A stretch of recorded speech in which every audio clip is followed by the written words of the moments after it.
பாடகி ஜானகி அம்மா இறந்து போனதுக்கு பிறகு அவங்க வீட்டு பரண் மீது வைத்திருந்த சில பொருட்களை எடுத்து பார்த்துட்டு பேத்தி பயங்கரமா ஃபீல் பண்ணி அழுதுருக்காங்க. அதோட விவரத்தை தான் இந்த வீடியோல பார்க்க போறோம். பிரபலமான பின்னணி பாடகியா விளம் வந்து எக்கச்சக்கமான பலகணக்கான பாடல்களை பாடி ஃபேமஸ் ஆனவங்க தான் பாடகி ஜானகி அம்மா. 88 வயசு ஆகியிருந்த பாடகி ஜானகி அம்மாவுக்கு கடந்த ஒரு சில மாசங்களாவே உடல்நல பிரச்சனை ஏற்பட்டு படுத்த படுக்கையா இருந்திருக்காங்க. குறிப்பா தன்னுடைய மகன் முரளி இறந்து போனதுக்கு பிறகுதான் அவங்க உடல்நிலை படுமோசமாயிருக்கு. சென்னையில இருந்து மைசூருக்கு போயிருக்கக்கூடிய ஜானகி அம்மா அவங்களோட சொந்த வீட்டுல மருமகள் அப்புறம் பேத்தி கண்காணிப்புல தான் இருந்திருக்காங்க. இன்னொரு பக்கம் ஜானகி அம்மாவை பொறுத்த வரைக்கும் அவங்க பழச என்னைக்குமே மறக்காதவங்க. தான் வாழ்க்கையில ஏதாவது ஒரு விஷயம் நடந்துட்டாலோ இந்த விஷயம் இந்த ஒரு நினைவு வந்து இந்த மெமரிஸ் எப்போதுமே என் வாழ்நாள் முழுக்க இருக்கணும் அப்படின்னு அவங்க நினைச்சிட்டாங்கன்னா அந்த மாதிரி பொருட்களை அந்த தருணத்தில் நடந்த சில விஷயங்களை சேகரித்து வைக்கிறது அவங்களுடைய வழக்கமாகவும் இருந்திருக்கு. அப்படிதான் தன்னுடைய பேத்தியோட ஒரு சில பொருட்களை அவங்க விட்டு பரண் மீது பொக்கிஷமாக மறைச்சி வச்சு பத்திரப்படுத்தி வச்சிருக்காங்க. பேத்தி அப்படிங்கிறது நம்ம எல்லாருக்குமே ஜானகி அம்மாவுக்கு அப்சரா மட்டும்தான் பேத்தியா இருக்காங்க அப்படின்னு நமக்கு தெரியும். ஆனால் பேத்தி அப்சரா இப்போ ரீசெண்டாக ஒரு வீடியோவில் பேசும்போது அவங்களோட இன்ஸ்டாகிராம் ஸ்டோரியில் விஷயத்தை ஆட் பண்ணியிருக்காங்க.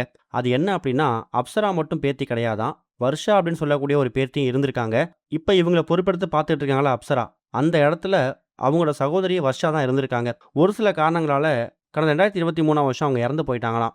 தான் பேத்தி வர்ஷாவை ஜானகி அம்மாவுக்கு ரொம்ப பிடிக்குமா. அப்சராவுக்கு எப்போதுமே 2ஆவது தான் கொடுப்பாங்களாம். வர்ஷா பார்க்கறதுக்கு அச்சு அசலாக அப்படியே ஜானகி அம்மா மாதிரியே இருப்பாங்களாம். அதுவும் ஜானகி அம்மாவோட அந்த புடவைகள் நகையெல்லாம் போட்டுக்கிட்டாங்கன்னா பார்க்கறதுக்கு அச்சு அசல் ஜானகி அம்மா மாதிரியே இருப்பாங்க அப்படிங்கிறத தான் அப்சரா ஷேர் பண்ணியிருந்தாங்க.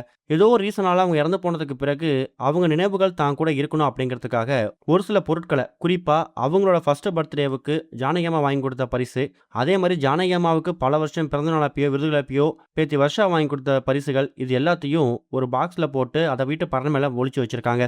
இப்ப ஜானகி அம்மா மைசூர் வீட்டில் இறந்து போனதுக்கு பிறகு அந்த வீட்டை எடுத்து அந்த அறையை சுத்தப்படுத்தி பார்க்கும்போது தான் அதுல அந்த அறையில பரண் மீது தான் அக்காவோட திங்ஸ் எல்லாத்தையுமே பாட்டி இத்தனை நாள் பத்திரப்படுத்தி வச்சிருக்காங்களா அப்படின்னு பார்த்து பயங்கரமாக ஃபீல் பண்ணி அழ ஆரம்பிச்சிருக்காங்க. அப்படி அந்த பரண் மீது வச்சிருக்கக்கூடிய பொருட்கள் எடுத்து பார்க்கும்போது தனக்கும் தான் அக்காவுக்கும் சின்ன வயசுல ஜானகி அம்மா வாங்கி கொடுத்த ஒரு சில பொருட்கள், அலங்கார பொருட்கள், அதே மாதிரி பர்த்டே ட்ரெஸ்ஸு, பத்தாததுக்கு வர்ஷாவும் அப்சராவும் சேர்ந்து வாங்கி கொடுத்த ஒரு சில கிஃப்ட், இது எல்லாத்தையுமே அந்த ஒரு பாக்ஸில் பத்திரப்படுத்தி பரண் மீது வச்சிருக்காங்க. இது எல்லாமே நம்ம வீட்டு ஷோகேஸில் இருக்க வேண்டிய பொருட்கள் தான், ஆனால் வைக்கிறதுக்கு இடம் இல்லை. இருந்தாலும் இதை திரும்ப திரும்ப பார்க்கும்போது என் பேத்தி நினைப்பு வந்துகிட்டே தான் இருக்கும்.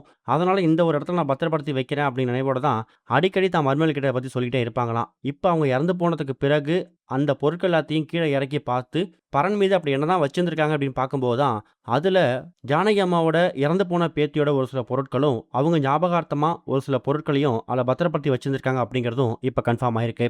இது வரைக்கும் கனெக்டிங் டிவிக்கு சப்ஸ்கிரைப் பண்ணனா மறக்காம சப்ஸ்கிரைப் பண்ணிக்கங்க. உடனடி அப்டேட்ஸ் பெறுவதற்கு நோட்டிஃபிகேஷன் பெல்லையும் கிளிக் பண்ணிக்கங்க.